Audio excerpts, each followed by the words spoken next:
In this video, we're going to continue to study all 6 trigonometric functions that we've learned about at the same time. So let's start here. It says if the cosine of theta is equal to -3/4 and theta is in quadrant 3, find the other 5 trigonometric functions for theta. So I think it's always helpful to visualize, where we're at here. Right, so if we're thinking about the unit circle,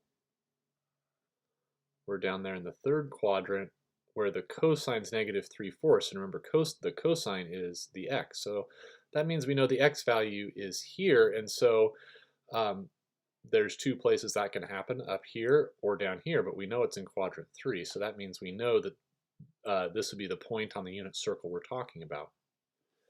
All right, but we've also learned that we have our Pythagorean identity, cosine squared plus sine squared is equal to 1 that we can use. And this is the vehicle through which we can figure out what the sine of theta is, right? Because we can plug in -3/4 for cosine,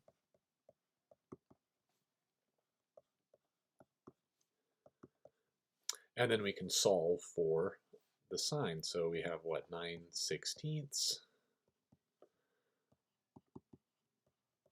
and we know that ultimately we're going to have to move that 9/16 over, so I'm going to turn my 1 into 16/16. So we know that the sine squared of theta is equal to 7/16. And then if we're going to take the square root on both sides, we know that we've got to remember plus or minus, right?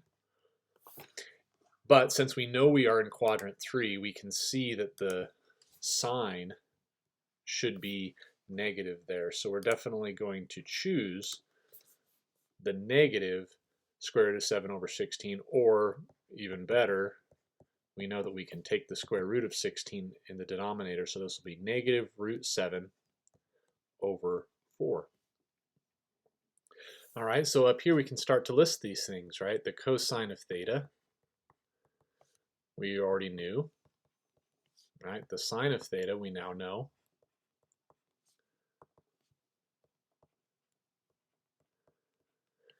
Okay, now let's think about the secant of theta, right? The secant of theta, we know, is 1 over the cosine, or in other words, the reciprocal of the cosine. So I can literally just flip that fraction over.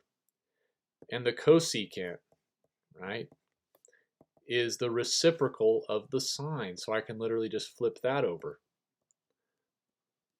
And it's worth noting that, you might see in textbooks or from other instructors, they'll want you to what they call rationalize the denominator, where you get rid of the square root on bottom by multiplying top and bottom by √7. I really don't care about that. I'm perfectly fine if you leave your answer with a radical on the bottom. All right, then we have the tangent of theta and the cotangent of theta that we want. Let's do the work for it over here. So, right, we know that the tangent of theta is the sine over the cosine, but we know both of those things, right? So we know that the sine is negative square root of 7/4. We know that the cosine is -3/4, but that's just going to be -√7/4 times the flip of the cosine. And of course your 4's go away, your negatives go away, and so we're left with just positive square root of 7/3. And then of course we could say that the cotangent, which is 1 over the tangent, or the reciprocal, is 3/√7.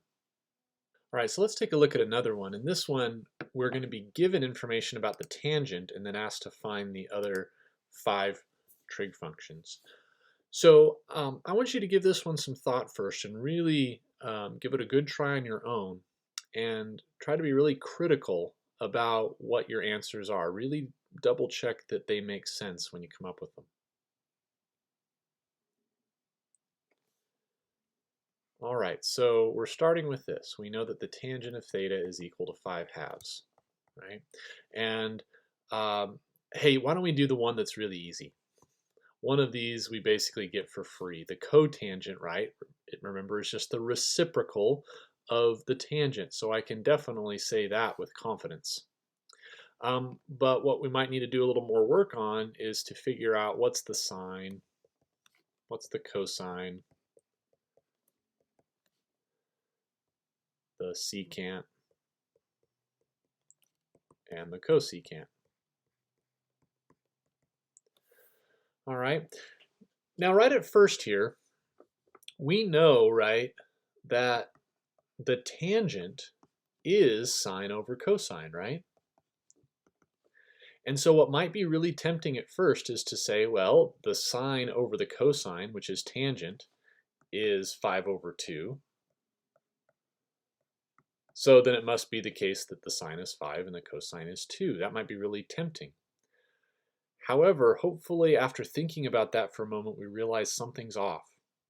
Because we know that the sine can only be between -1 and 1, and cosine can only be between -1 and 1.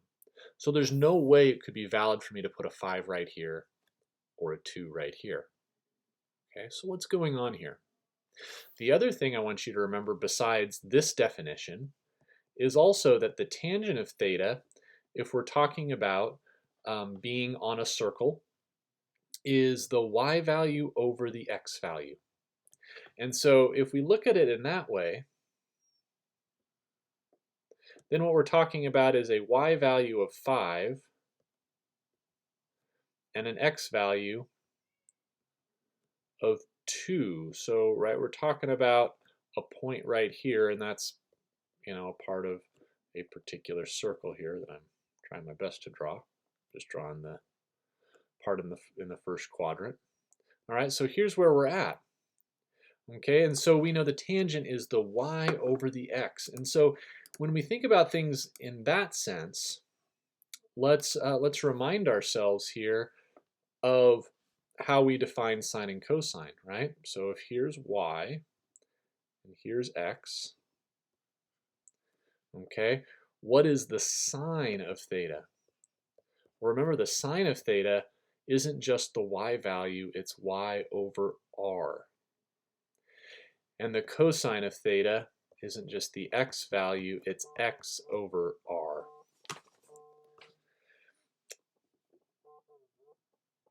All right, and so this r being this value right here, and so what we understand is that this 5 might be my y and this 2 might be my x, but if I really want to see what the sine and cosine are, I have to have r in the denominator. Okay? And of course what happens is if you divide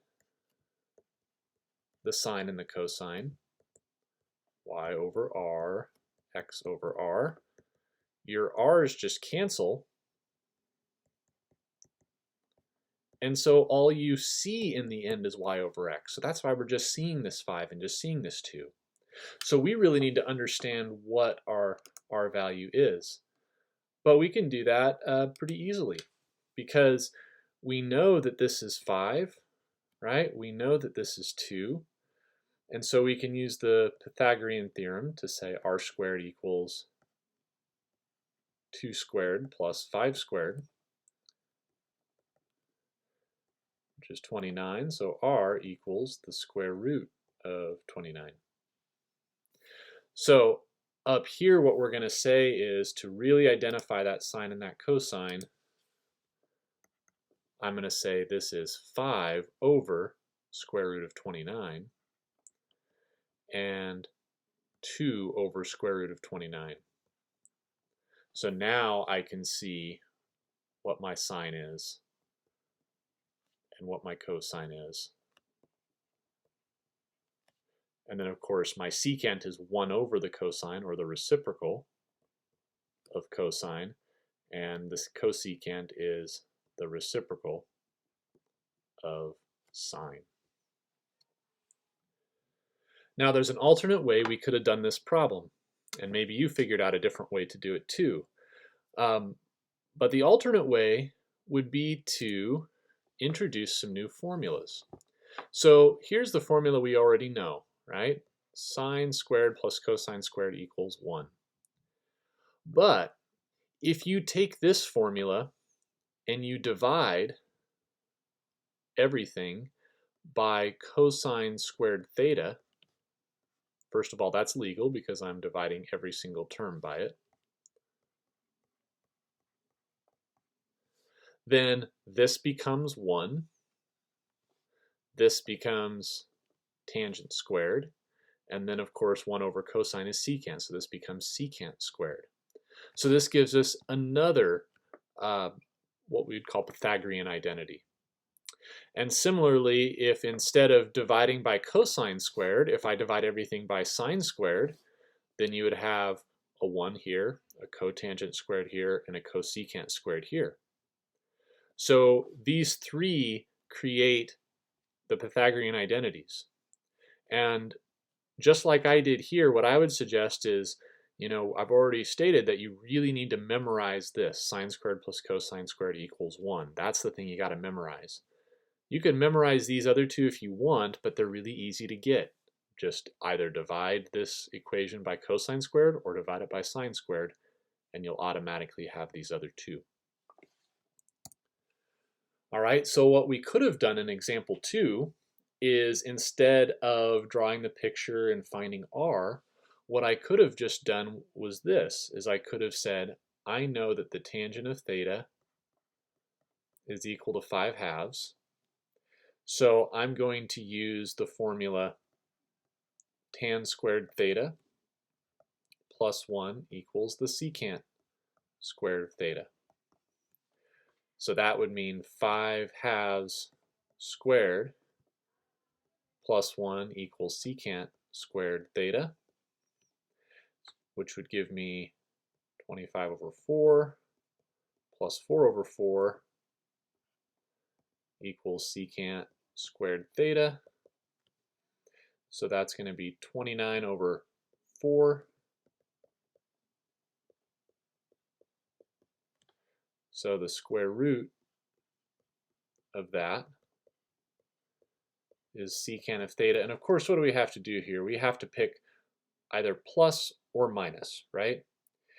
And so since we know, right, tangent of theta equals 5/2, and theta was in quadrant 1, since we're in quadrant 1, the cosine is positive, and therefore the secant is also positive, so I picked that. So I would end up with the square root of 29 over 2 as the secant of theta.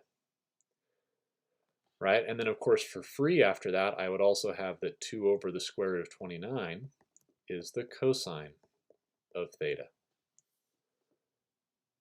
And then from there, what do we still, we have the tangent, we have secant, we have cosine.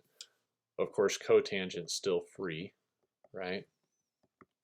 So we could have 2/5 for that.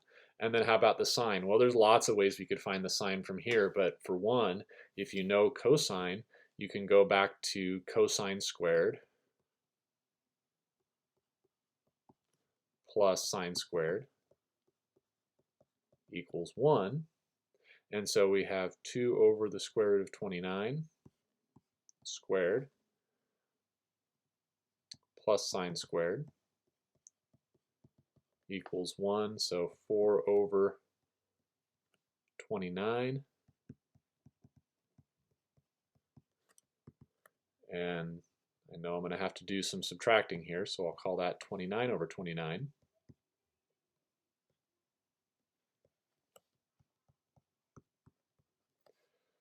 So the sine squared theta is 25 over 29.